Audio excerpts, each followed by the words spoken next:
¿Qué tal, amigos y amigas? Reciban un cordial saludo. Mi nombre es Elvis Orellana Espinosa y pues con esta pandemia hemos emprendido algunos diálogos, entrevistas, conversatorios y también conferencias sobre varios temas. El canal en YouTube como Elvis Orellana Espinosa tiene un sentido de investigación, tiene un sentido bastante de educación, de ir intercambiando ideas con diversas personas sobre varios temas: cultura, política, sociedad, economía, entre otros temas, ¿sí? Y así hemos ido dialogando. Entonces yo les invito a que se suscriban al canal en YouTube y por supuesto también tengo en Facebook como Elvis Orellana Espinosa. Entonces, con esta introducción voy a presentarles el día de hoy. Estoy acá con Adrián Alfaro.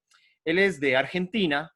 Eh, sí, es un personaje importante que ya está muchos años en una sensibilizado ante, ante una problemática sobre la tenencia de los hijos y sobre la coparentabilidad y los derechos de la niñez y adolescencia. Entonces, él es de Unión Latam, presidente de Unión Latam Argentina, que es un movimiento, un colectivo que aglutina a varias personas, hombres, mujeres, abuelos, abuelas, padres, madres y familias que se han visto de alguna manera afectadas por esta situación de las leyes, las normas y la sociedad y la política incluso entran algunos temas. Entonces, bienvenido, Adrián. Para mí es un gusto que esté aquí, pues estamos grabando y pues no sé si algo más que tenga que acotar sobre su perfil, sobre su trayectoria. Ese sería un primer momento de dialogar sobre su perfil, quién es Adrián Alfaro y pues en torno a eso conversamos. Bienvenido. Bueno, muchísimas gracias, Elvis. Un gusto y un placer. Un abrazo gigante a la gente y a la nación peruana en Ecuador, general. Ecuador. Ecuador también, perdón, discúlpame. No importa, Tuve hoy a la somos tarde, internacionales. Ecuador y tuve, Perú. tuve hoy a la tarde, tuve hoy a la tarde una entrevista con la gente de Perú. Me quedó este Confucio en la memoria. A la gente de Ecuador. Yo, en realidad, como me gusta presentarme a mí, en realidad soy padre de 3 hijas. Esencialmente esa es mi función más importante en mi vida. Las circunstancias de la vida me han llevado a tener que, lamentablemente, formar parte o ser parte protagonista de esta gran lucha que hoy llevamos adelante, que tiene que ver con el impedimento de contacto, con la obstrucción de vínculo, con las denuncias, con los conflictos familiares. A nivel nacional, en Argentina, yo soy parte integrante de la comisión directiva de una agrupación que lucha justamente en pos de estos derechos de los niños, que se llama Infancia Compartida, y a su vez, a nivel internacional, soy representante, digamos, presidente, representante de Unión Latam en Argentina, que como agrupación es una federación de federaciones internacional que, digamos, reúne varios países, ¿verdad? Dicho esto, un poco nos facilitó la tarea del 20 de noviembre poder generar un acto internacional que tiene que ver con el Día Internacional en cuanto a la Convención Internacional de los Derechos del Niño, y a partir de ahí poder ponernos un poco de manera bastante organizada y en línea, y te diría simultánea prácticamente con algunos países, en un evento que tuvo justamente la convocatoria el 20 de noviembre. En particular en Argentina nos hemos reunido todas las agrupaciones a lo largo y ancho de este país y realmente hemos tenido muchísimo éxito a partir de la convocatoria, lamentable y desgraciadamente, porque en realidad uno elige, si yo tuviese que elegir, me gustaría que no existiera ninguna agrupación en ningún lugar del mundo. Dicho esto, claramente, porque indudablemente estaríamos hablando de que este conflicto no existe. Cuando hay una ausencia de derecho, la lucha es necesaria. Y la ausencia de este derecho claramente es lo que hace que las agrupaciones o la gente comience a agruparse y a organizarse. Así que bueno, hoy la vida, de manera fortuita o cual fuera el calificativo que entre, me puso en este lugar y bueno, espero poder representar la voz de muchos padres en Argentina y sumar desde mi lugar como individuo, como persona, como uno más arriba de este barco, dentro de esta desgracia que estamos pasando todos los padres a partir de esta obstrucción y impedimento de contacto. Interesante realmente, Adrián, y realmente es una problemática no solamente de un país o de una localidad o de una persona, sino esta es una problemática y una situación a nivel internacional en diferentes países que de alguna manera no permiten el ejercicio de los derechos plenos e integrales de la niñez y de la adolescencia.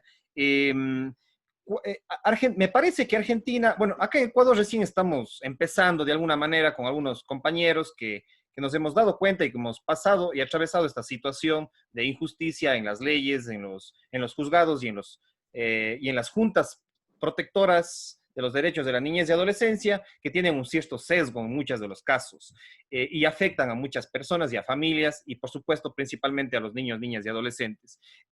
¿Cómo es el tema de la historia un poco de Argentina? Sí quisiera un poco de la reflexión de cuál ha sido la accionar de estas organizaciones, de estas personas que se han ido agrupando en diferentes redes, en esta federación que es Unión Latam, Infancia Primero, y Tendencia Compartida o la Infancia Compartida. Digamos, porque Argentina me parece que ya hay una cierta lucha, una cierta concientización, sensibilización sobre el tema, mucho más avanzada, yo creería, que en el Ecuador. Acá en el Ecuador parece que algunas personas o compañeros han comenzado hace unos 4 años, pero todavía no hay organizaciones sobre el tema que sean tan consolidadas. Más bien, hay otras organizaciones que trabajan otros temas y de paso tocan el tema de la infancia compartida, pero recién acá se está comenzando. Mientras que en Argentina parece que ya hay una cierta historia. No sé si nos puede comentar un poquito eso, cuál es el proceso de Argentina para tomar como referencia de pronto a la gente acá en el Ecuador. Bueno, mira, lo primero que tengo para decirte es que nosotros en Argentina, digamos, no estamos tan... La situación social y jurídica y política no es tan diferente a la del resto del mundo. Bien, digo, esto fácticamente, empíricamente lo que sucede en los tribunales de familia y en calle, básicamente es lo mismo que sucede en toda Latinoamérica, Centroamérica y en alguna parte del país del norte, ¿no? O sea, de América del Norte. Esto en lo que tiene que ver la cuestión empírica, lo real, lo concreto.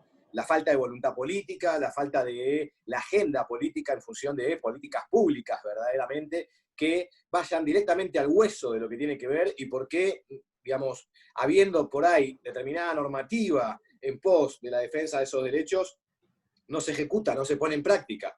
En ese sentido, Argentina no tiene ninguna diferencia. Lo que sí podemos hablar, como bien dijiste, tiene que ver con las agrupaciones.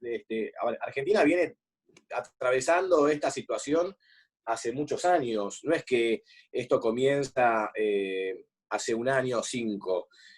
Nosotros tenemos verdaderamente jurisprudencia, fallos, casos emblemáticos, históricos, de hace más de 15, 20 años. Inclusive, también nosotros tenemos un canal en YouTube donde hoy famosos argentinos, digamos, de la farándula argentina, con 45 o 50 años, ellos cuentan desde su lugar de hijo, ¿está bien?, lo que han sufrido a través de lo que fue la obstrucción de vínculo o el impedimento de contacto. Quiere decir que esta situación viene de hace muchos años. Ahora, ¿qué pasa? Más o menos que yo tengo uso de razón, los padres y madres y familia en general comenzó a agruparse hace aproximadamente 7, 8 años. Comenzó a tener la necesidad de expresarse, porque uno cuando comienza con esta situación cree que está solo, creo que le pasa a uno solo, pero uno pone 2 palabras en Google como buscador para ver, digamos, qué más le está atravesando por esta situación y se da cuenta inmediatamente, por lo menos a nivel nacional, que ya hay agrupaciones. Este es mi caso personal. Yo comencé esto hace 3 años y medio. Con lo cual, cuando salí de tribunales y me dijeron, usted no puede ver a su hija por un radio de 300 metros durante un periodo de 3 meses, yo realmente sentí que se me apagó el mundo, se me cayó verdaderamente la cortina, se terminó todo. ¿Qué me pasó en la vida? Entré en una situación emocional que lamentablemente no se la deseo a nadie, con ataques de pánico, y comencé a tener esa necesidad de resiliencia, es decir, yo de esta situación tengo que generar algo positivo, no puede ser que esto me esté sucediendo y no pueda revertirlo a través de alguna forma de expresión. Es ahí cuando comencé a buscar, me di cuenta que existían agrupaciones a nivel nacional, me junté, me uní, empezamos a charlar, y empezamos a tener conciencia verdaderamente de que esto no es una cuestión de género, que esto no es una perspectiva de género, que la violencia no tiene género, ¿está bien? Que esto es una cuestión de familia, donde esto tiene que ser tratado en una situación sistémica, coyuntural, desde la problemática interna de esa familia, comenzamos a prepararnos, comenzamos a estudiar. ¿Y qué pasa con diferencia a otros países? Tiene que ver con una cuestión madurativa, mi querido Elvis.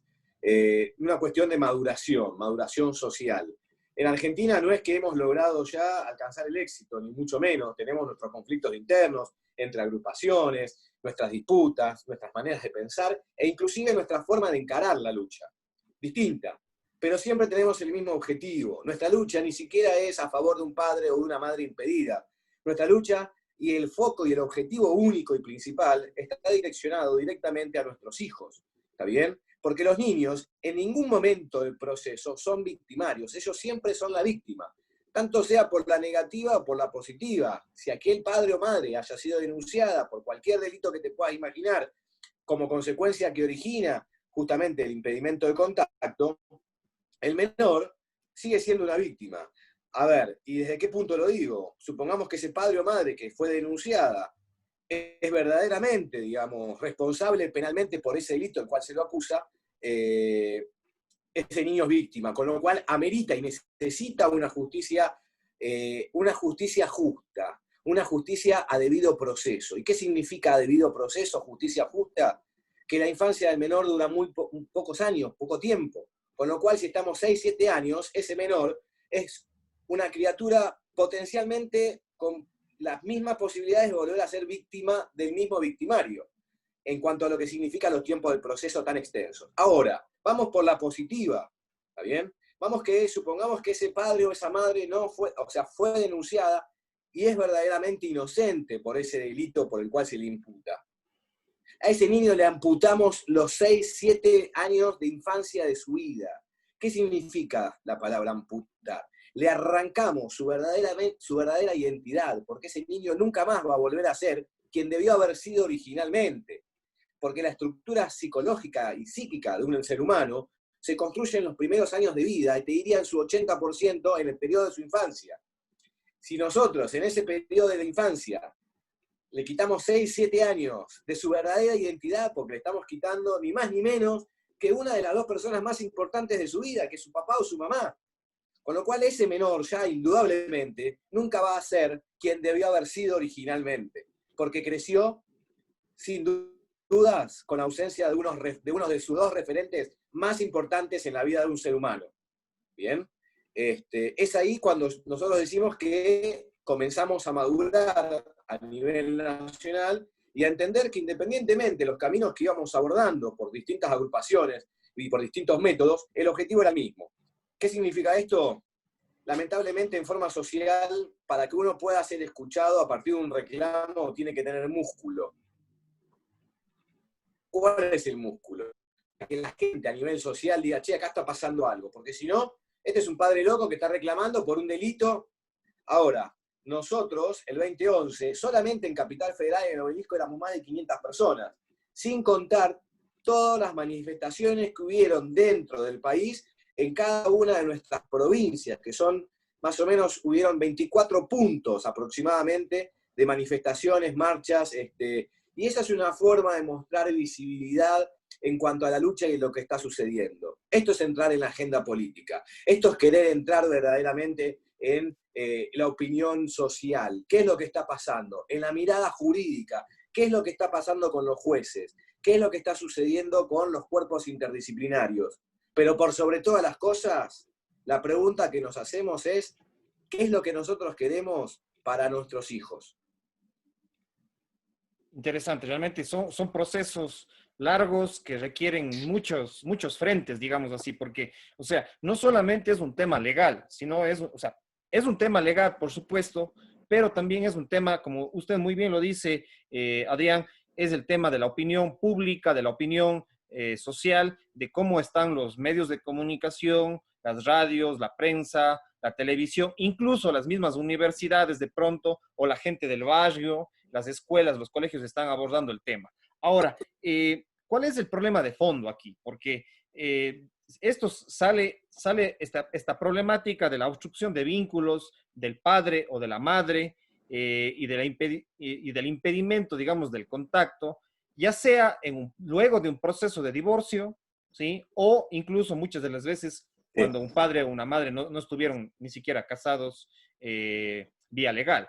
También puede ser en este caso. Entonces, ¿cuál es el tema de fondo ahí? Porque esta problemática no es de ahora, como usted muy bien lo dice, esto viene de hace muchos años, pero hay que entender también que las dinámicas de las familias en los últimos, qué sé yo, 40, dependiendo la ciudad, el país, han ido cambiando, porque eso es lo que yo siempre digo. Antes, el típico rol del hombre, digamos así, en el sentido clásico, digamos, y que posiblemente en muchas de las familias hasta la actualidad, ha sido ser el proveedor, el que tiene que ser fuerte, el que tiene que ser el duro, el que tiene que poner las normas, el que tiene que poner las reglas, y el de la mujer, la suave, la que se queda en casa, en situación doméstica, y muchas de las leyes, en el caso ecuatoriano, por ejemplo, el artículo 106 del Código de la Niñez y Adolescencia determina que solamente en el caso de que haya un divorcio o que no haya el divorcio, la madre se queda con el niño hasta los 10 o 12 años, ¿sí? Eso lo dice el artículo 106 del Código de la Niñez y Adolescencia.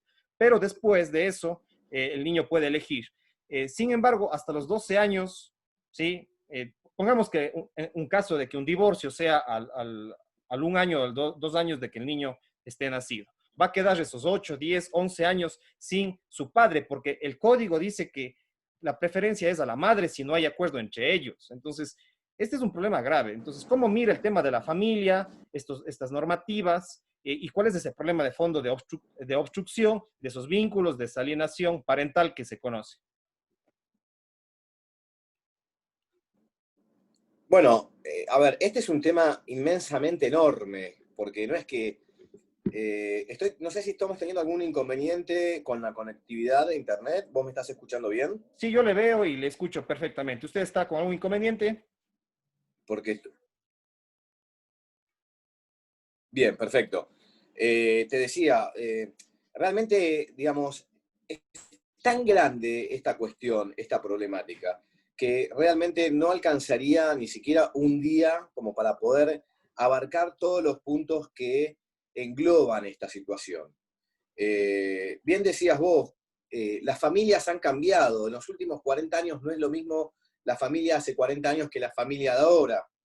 Yo soy mayor de 40, tengo 45, y yo he nacido, digamos, en un formato familiar donde hoy por hoy queda básicamente fuera de contexto. Pero también te diría, y déjame aclararte, por lo menos en Argentina, en los últimos 10 años, a partir de la ley del matrimonio igualitario, ha cambiado exponencialmente el concepto, digamos, de el matrimonio. Y el tema del concepto del matrimonio igualitario, donde hoy es mamá, mamá o papá, papá. Y de repente, ¿cómo te pensás que puede llegar a ver o la mirada jurídica o judicial respecto de una situación de un divorcio conflictivo donde las dos personas son mujeres o donde las dos personas son hombres y en el medio hay un menor? Digo, en este contexto es verdaderamente donde nosotros tenemos que empezar a trabajar, a estudiar, pero no para resolverle la vida de los adultos que se quieren divorciar o que se quieren separar, sino cuando hay un menor en el medio, que el menor claramente siempre, pero siempre termina siendo el rehén de ese conflicto de adultos donde hay una imposibilidad de ponerse de acuerdo. Entonces, el concepto, digamos, de lo que hoy puede ser una familia, hay que ayornarse verdaderamente a los tiempos modernos. O sea, esto es algo innegable, esto sucede y pasa. Y como podés estar de acuerdo o en desacuerdo con el matrimonio igualitario, con lo que vos quieras, uno puede tener la libertad de expresión y expresarse hacia el sentido que más le guste, pero siempre el respeto, porque hoy por hoy existe y hay que respetarlo. Bien, más allá de que sea mayoría, minoría, bueno, hoy es la realidad. Y esta realidad no se puede cambiar. Entonces, socialmente hay que aceptarlo. Pero, a ver, si en el medio verdaderamente incluimos a niños que a partir de un conflicto familiar de pareja, ¿está bien? Comenzamos a judicializar, tomando lo mejor que nos conviene de acuerdo a una corriente política, como ser, por ejemplo, violencia de género, denuncias falsas, o que fuera, primero, perjudicando a las verdaderas víctimas, que las hay y nosotros somos absolutamente conscientes, y que yo como padre de 3 mujeres, de 3 hijas mujeres, verdaderamente tengo muchísimo miedo que alguna de ellas pueda ser víctima de algún violador, algún abusador o inclusive alguna persona violenta. El concepto es el que viola es un violador y no hay más vuelta que darle. El que abusa es un abusador y el que es un violento y es un delincuente. Ahora, la propuesta que nosotros hacemos no está direccionada en ese sentido. La propuesta que nosotros estamos observando es que hay un mal uso, una mala utilización, justamente, como si fuera una chicana jurídica para poner como excusa determinados tipos de delito con el único y solo pretexto de alejar, impedir y obstruir el vínculo por parte del progenitor conviviente con el progenitor no conviviente. Y esto está sucediendo. Y hay fallos, porque de hecho en Argentina hay fallos que son condenatorios a padres o madres obstructoras del vínculo del progenitor no conviviente. Con lo cual, acá no estamos hablando de un tema económico. Acá estamos hablando como si fuera derecho público, el derecho penal. Estamos hablando de la vida de un ser humano. En el caso del derecho penal, la vida de un ser humano va a depender de decisión del juez en su fallo, la libertad o la condena. ¿Está bien? En el caso de familia, ¿qué estamos hablando de la decisión de un juez? ¿Y qué estamos debatiendo? La imposibilidad o la posibilidad de que ese padre o esa madre pueda volver a recuperar el vínculo con su hijo. Y el gran problema de todo, el gran debate que se da, y la gran insatisfacción a nivel social, al menos en Argentina, tiene que ver con los tiempos que llevan estos procesos. Hoy en Argentina, con cualquier denuncia, fácil, hasta la menos grave por un delito de amenazas, el progenitor obstructor se está garantizando entre 4 y 5 años de proceso judicial. Con lo cual, te das cuenta que la moneda de cambio en estos procesos familiares tiene que ver nada más ni nada menos con ganar tiempo. ¿Y por qué digo ganar tiempo? Porque el tiempo en realidad, a ver, se desprenden un montón de situaciones desde el tiempo. Lo mejor que le puede regalar un padre a un hijo, lo único más preciado que te puede quedar, inclusive a vos, como experiencia personal, porque seguramente en tu infancia has tenido relación con tu mamá y con tu papá. Y lo primero que nos viene a nuestros recuerdos, ya como personas adultas, yo lamentablemente he perdido a mi papá, mi madre sigue viva, gracias a Dios, pero lo primero que se me viene a mi mente cuando me acuerdo de mi papá es las veces que yo he ido a pescar, las veces que salíamos juntos a dar una vuelta con el auto, cuando íbamos a la cancha. Entonces, son los recuerdos que tienen que ver con el tiempo, con la emoción que me genera verdaderamente el tiempo que mi padre me ha dedicado y me ha transmitido a partir de ese tiempo sus ejemplos, sus valores, etcétera, etcétera. ¿Qué pasa? Si nosotros en tribunales estamos discutiendo un proceso judicial en la infancia de un menor que dura 10 años, durante 5 o 6 años, le estamos quitando todo ese tiempo. Entonces estamos dejando páginas en nuestro libro diario absolutamente blancas y vacías, pero no es nuestro libro diario en particular el que nos interesa. Es el libro de ese menor que va a tener un capítulo de 6 años básicamente vacío de historias, de tiempo, de vínculo, y sin lugar a dudas, el vínculo y el tiempo es lo que lleva a poder revalidar el título de padre todos los días. El título de padre no es un título que te dan cuando uno firma un documento de natalidad de tu hijo. El título de padre se revalida diariamente, todos los días te ponen a prueba a tus hijos. Ahora, cuando vos sos verdaderamente un fantasma, porque no existís durante 6 años en la vida de tu hijo, ¿qué título podés tener? Ninguno, porque eso, digamos, se genera con el vínculo, y el vínculo, ni más ni menos, depende lisa y llanamente, de manera totalmente direccional, al tiempo que vos le puedas dedicar. Cuando nos quitan el tiempo, como padres, lamentablemente, o madres, ¿no? Familia en general, nos están quitando básicamente todo. Ahora, en torno a eso, ¿cuál sería la vía? Porque si es que estamos hablando de que el tiempo, si hay una denuncia por alguna razón, ¿sí? Se le hace que el padre o la madre salgan del hogar, se les aleja y hasta que se dé ese proceso judicial que, como usted dice, puede durar hasta 5 o 6 años. ¿Cuál sería el proceso? Porque, o sea, se judicializan todos estos casos sabiendo que cada vez los abogados y los sistemas de justicia deberían tener la herramienta de la mediación, ¿sí? Porque se está judicializando un caso, incluso muchas de las veces sin pruebas, incluso, ¿sí? Muchas de las veces sin pruebas. Pero acá, por ejemplo, en el caso del Ecuador, no sé si en el caso de Argentina, tenemos las juntas de protección de derechos, que antes se les llamaba juntas de la niñez y de la adolescencia, que empezaron a funcionar en el Ecuador más o menos en el 2005. Incluso yo trabajé un tiempo en una junta de la niñez y adolescencia en un pueblo de acá cercano a Cuenca. Y estas juntas comenzaron a operativizar desde el año 2005. Y además, cada vez estas juntas han sido apropiadas por sesgos, ¿sí? Donde que se asumen los casos sin ningún tipo de pruebas. O sea, cualquiera va, denuncia ahí, ¿sí? Denuncia y pues entonces sin pruebas puede ir a decir que pues poco, ya casi le mata a otra persona, pero sin embargo no hay ni pruebas ni físicas, ni exámenes médicos, ni exámenes psicológicos y ya se le determina y se le aleja a la otra persona, puede ser como dice 3 meses, 5 meses, 10 meses o más, y después se quita ese vínculo. Entonces, ¿cuál debería ser el actuar de estas juntas de protección de derechos en el caso del Ecuador y los procesos judiciales y los jueces en el caso, digamos, de la función judicial del país que sea el adecuado? Porque ahí hay una herramienta que es la mediación y eso no se está viendo. O sea, se demoran los Mirá, procesos, pero no se les trabaja en los temas de mediación familiar. mirá, eh, esto no responde a una sola solución o a una respuesta única. Esto es multicausal, ¿está bien? Con lo cual entendemos que las soluciones no tienen que, no es la solución, es las soluciones a este gran conflicto.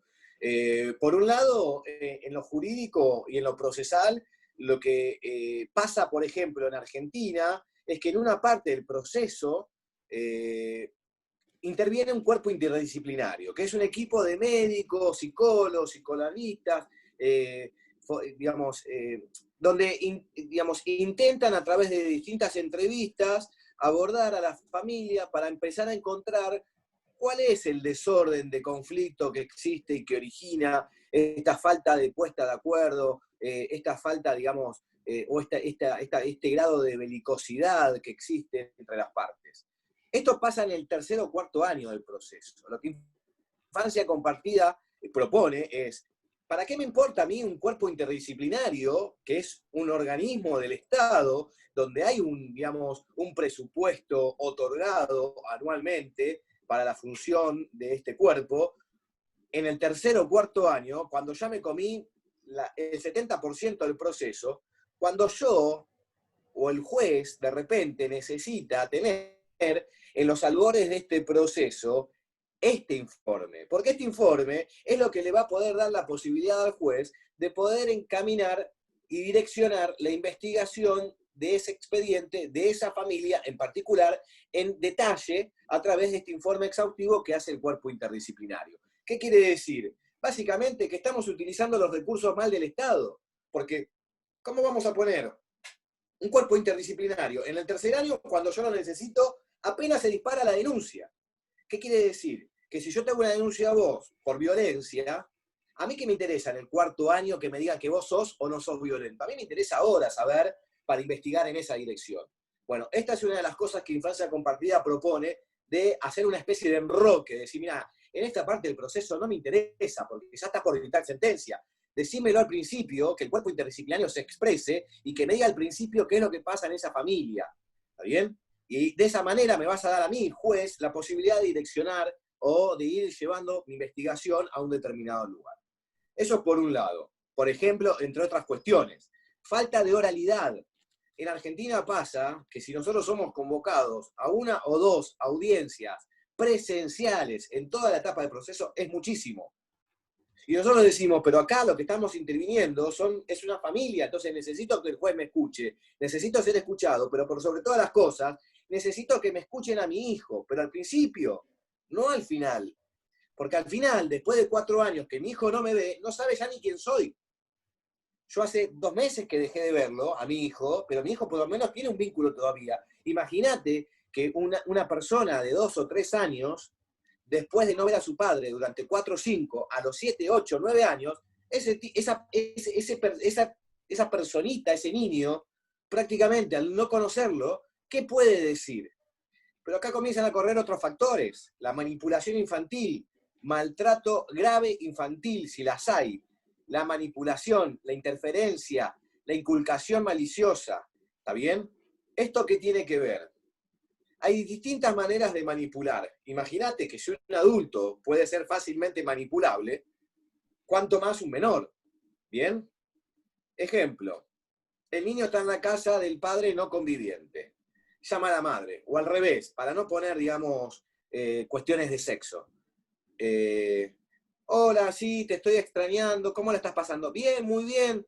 ¿Y allá cómo están las cosas? Bien, pero Toby es el perro, no se levantó de su cucha, parece que te está extrañando mucho. Digo, eso es generarle al niño, en esta situación, dentro de esta coyuntura, una situación de culpabilidad que dejó su casa para ir a visitar al otro padre o a la otra madre, y por responsabilidad de él, el perro se siente triste.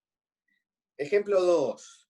Baja una madre o baja un padre con el niño, todo abrazado, agarrado como si fuera un pulpo y lo tiene que entregar para, digamos, continuar con ese régimen de contacto, de comunicación, o como se llame en cada nación, digamos, a nivel mundial.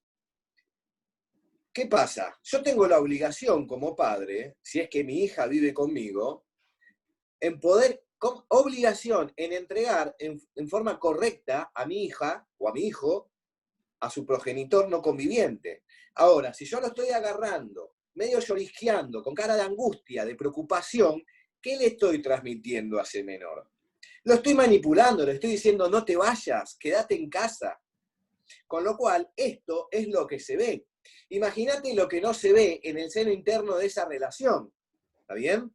Comentarios negativos, no te quiere ver, no me trae la plata, o no me da la plata suficiente.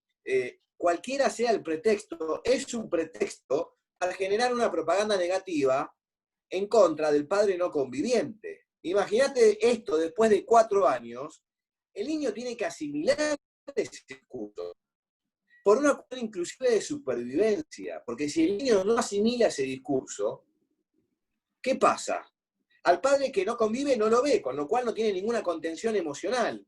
Y a la padre o a la madre con la cual está conviviendo, si no compra ese discurso, se le pone en contra. Y si se le pone en contra, ¿en qué situación queda amparado a nivel contención ese niño de 5, 6, 7 años? Claramente se tiene que amigar con ese discurso y esa propaganda negativa, por una cuestión de supervivencia.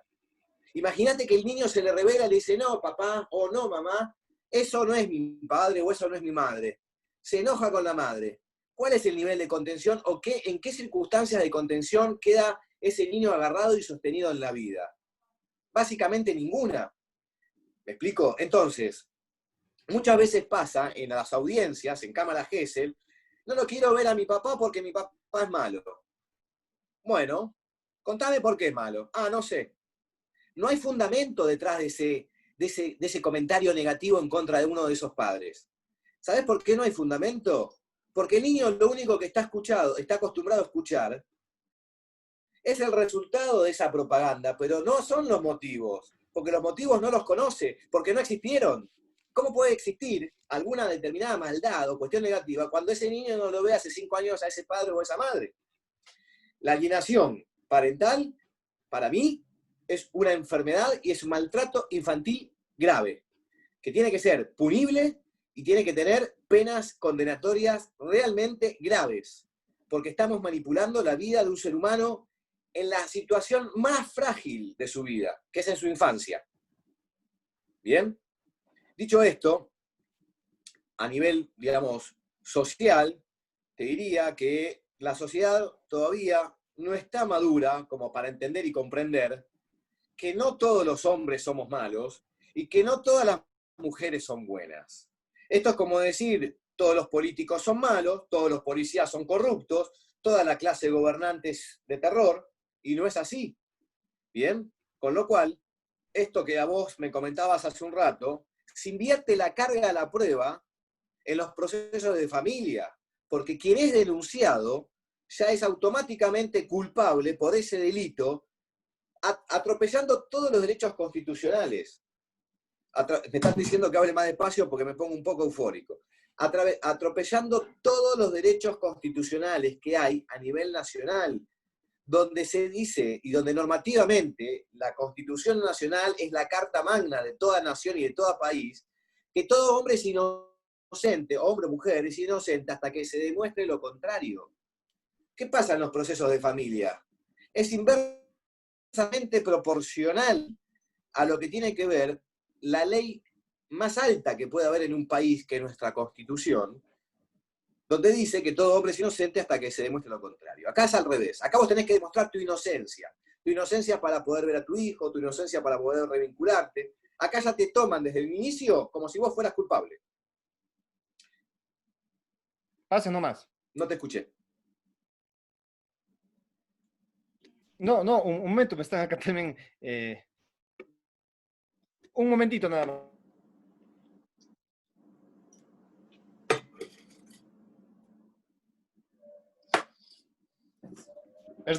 Perdón, que justamente acá ese es los inconvenientes, ¿sabes? De estar acá en el Zoom. Pero bueno, disculpe, me desconcentré un poquito porque me llamaron. Sí. No hay problema. Entonces, usted estaba hablando de la presunción de inocencia y del proceso constitucional. Hasta ahí le escuché y pues ahí realmente se dio esta situación que le pido disculpas. No, voy a terminar con lo siguiente. Vos fijate que en Europa hay agrupaciones no gubernamentales, ¿no? O sea, fundaciones, cuyo nombre, por ejemplo, una de ellas es Aprender a Separarse. Cuando una familia entra en conflicto, cuando una pareja entra en conflicto, ¿qué sucede? Existe la imposibilidad de ponerse de acuerdo, ¿verdad? Esa es la raíz del conflicto, la imposibilidad de ponerse de acuerdo. El problema deviene cuando en esta imposibilidad de ponerse de acuerdo hay un menor en el medio que está sufriendo las consecuencias de este conflicto. Porque si los adultos, aunque se tengan la imposibilidad de hacerlo, lo resuelven o no en un espacio de adultos y el menor no atraviesa ese estrés o esa situación, bueno, fenómeno, estamos cuidando los derechos y estamos preservando los derechos de ese menor. Ahora, ¿qué pasa cuando el menor forma parte de esta situación, de este tironeo? Primero, que va a tener consecuencias absolutamente enormes durante su crecimiento en lo mediato y en lo inmediato. ¿Está bien? Entonces, digo, esto en Europa verdaderamente están comenzando a tomar conciencia y hay fundaciones que están ayudando a parejas que están en un proceso de separación a poder hacerlo en términos pacíficos sin necesidad de llegar a judicializarse. Ahora, cuando uno judicializa un problema porque verdaderamente no tiene herramientas de las dos partes como para poder solucionarlo, terminás en sede judicial.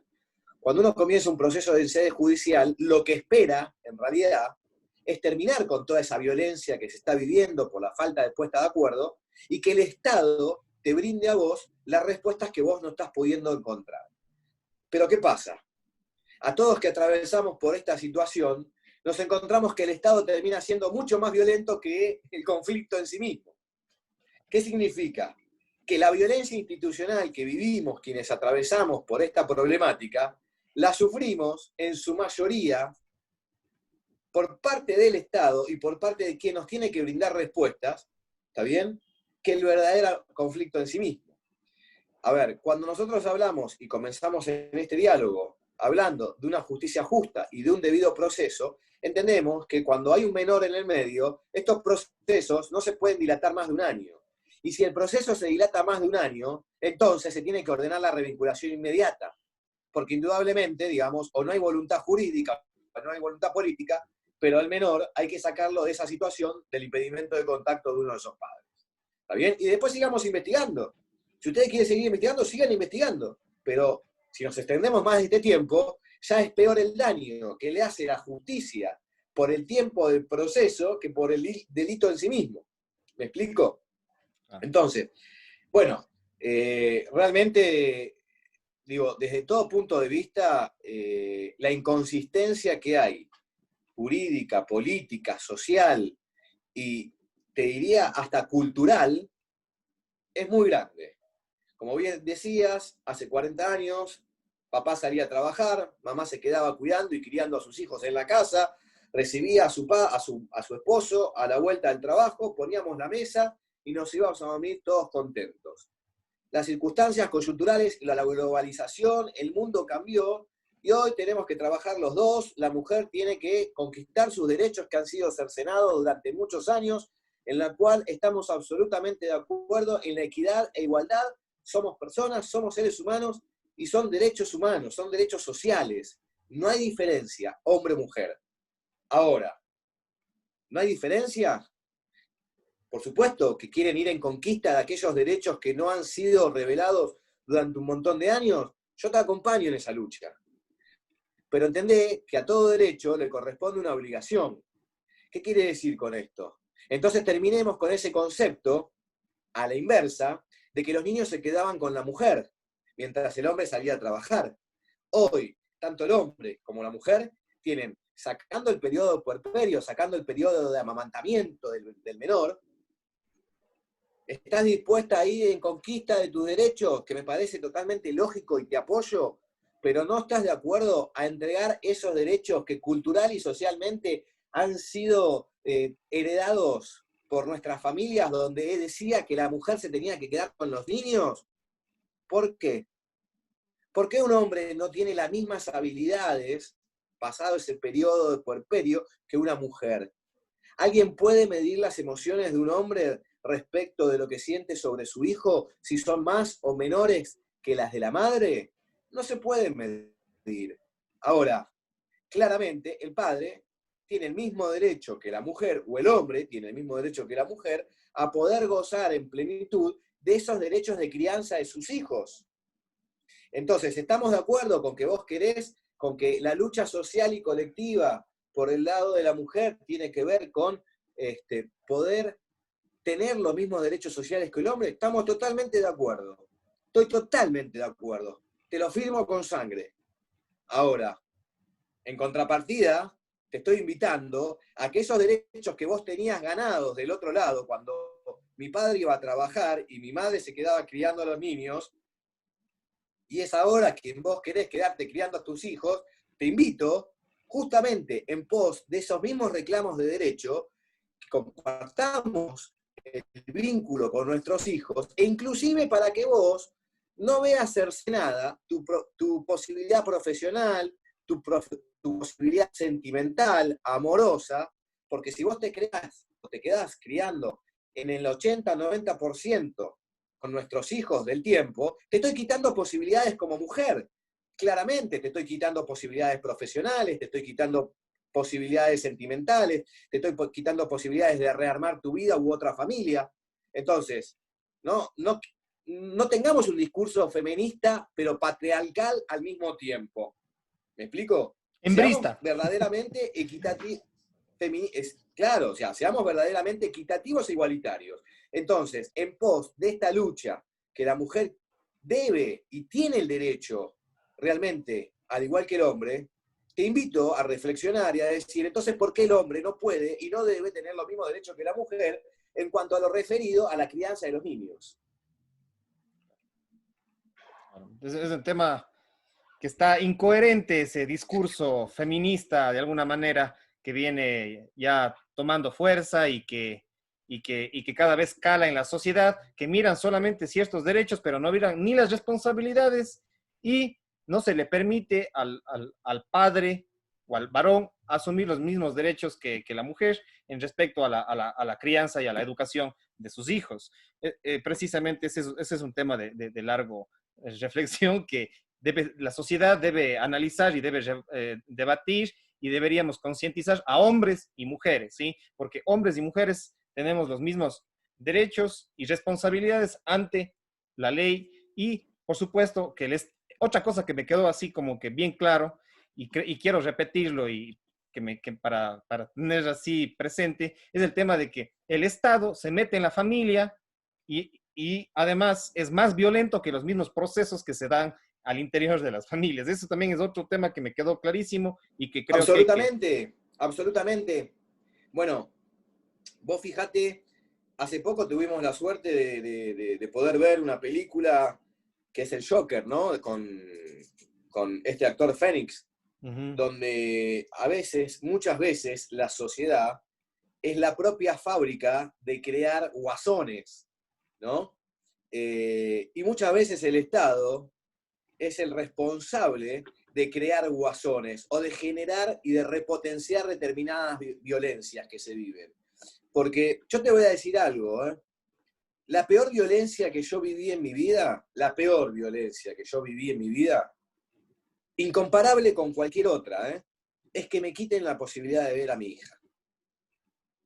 Digo, no hay violencia más fuerte que te quiten la posibilidad de poder tener tiempo con tu hija. ¿Bien?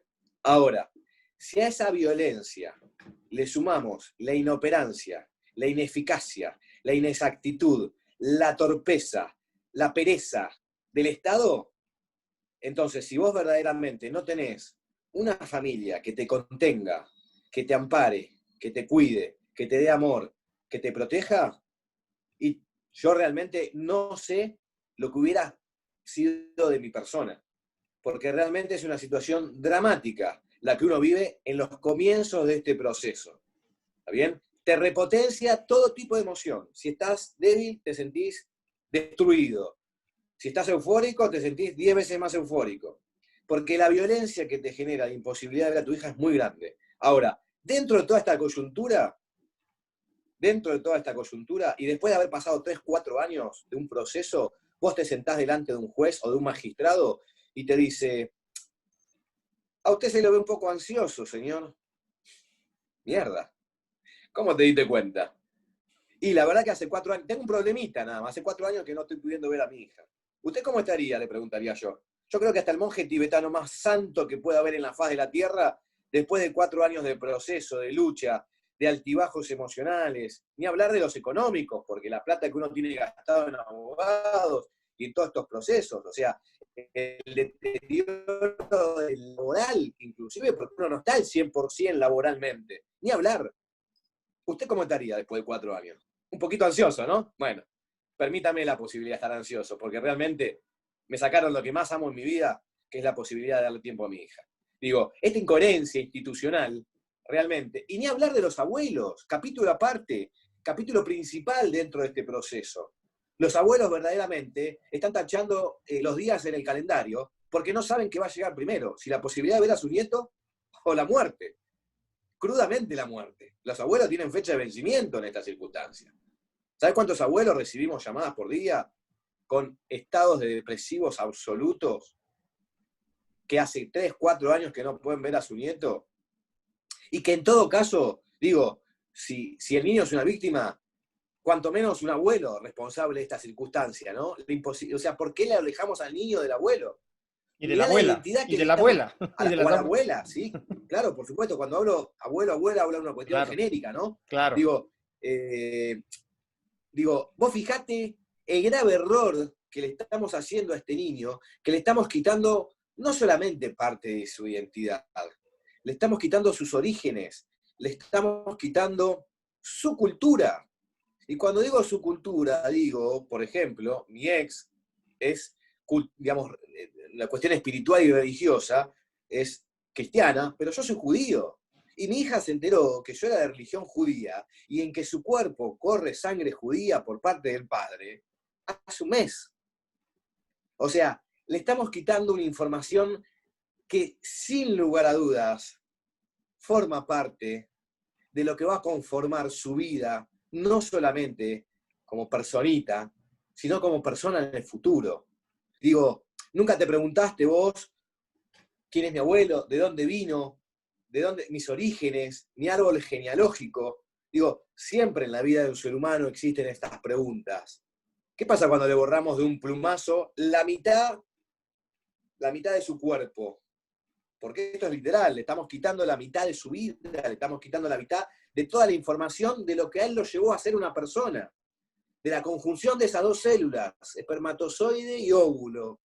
¿Está bien? Esa persona se conformó con 2 células, y le estamos quitando ahora la mitad de esa célula.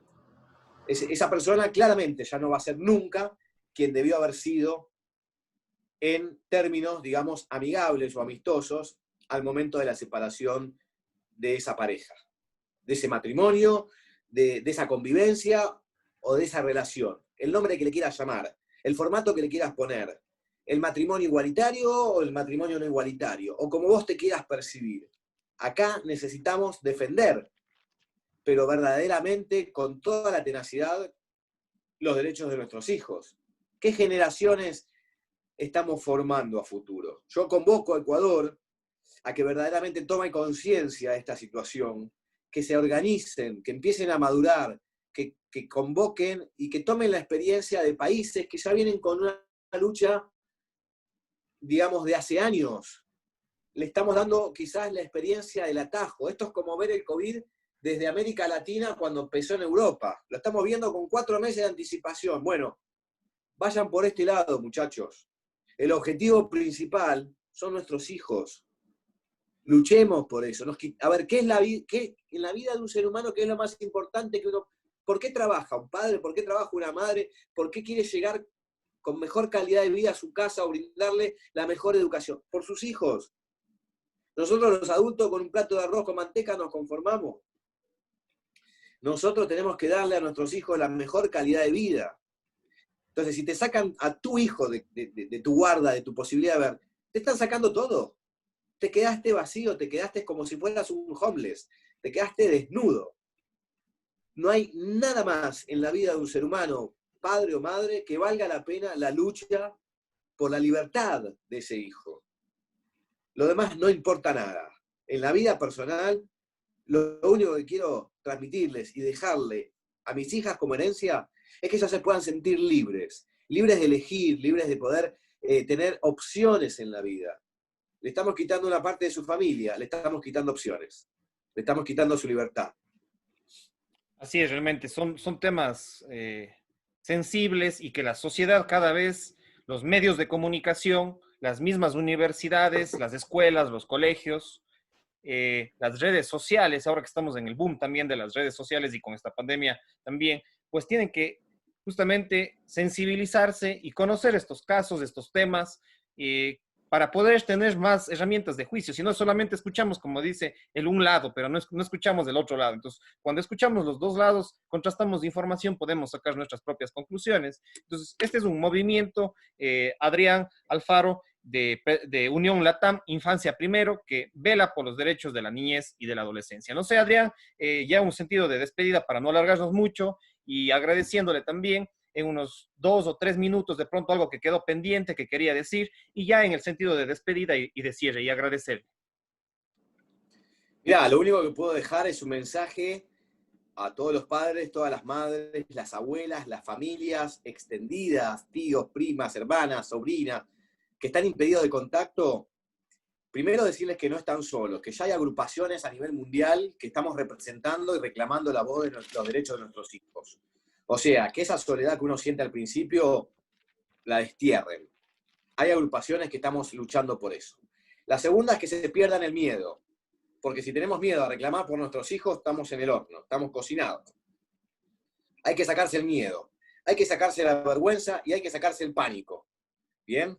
Hay que organizarse, hay que empezar a trabajar en forma conjunta, no hay que marearse, no hay que entrar en debates estériles, no hay que ser funcional a la misma problemática. El conflicto interno entre agrupaciones y padres y madres, etcétera, es funcional a la problemática, porque no estamos resolviendo nada, estamos perdiendo tiempo y estamos gastando energías y fuerzas.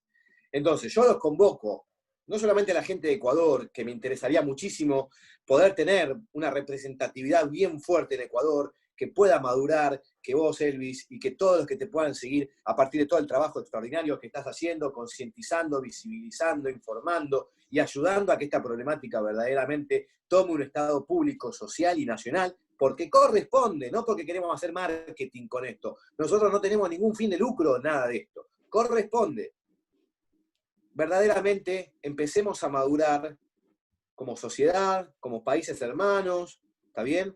A nivel mundial, tenemos que defender a nuestras futuras generaciones y a nuestros hijos. El problema de los niños no es solamente el hambre.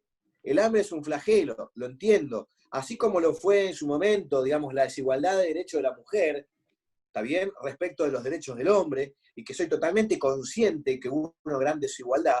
Hoy, lo que se está viendo es que lamentablemente la balanza, hubo tanta fuerza que la balanza se inclinó para otro lado.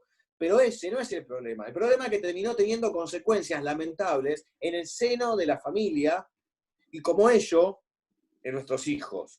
Digo para cerrar, ninguna señora, ninguna mujer se crea mejor porque en algún momento le va a tocar ser abuela. Y no sea cosa que su propio hijo, lamentablemente, sea víctima de esta circunstancia. Y eso Entonces pasa están muchas de las creando un veces, a monstruo. veces. Muchas, bueno, Están a creando un veces o muchas de las monstruo. veces pasa eso, que después en la siguiente generación o 2 generaciones después, eso se repercute contra uno mismo, de alguna manera.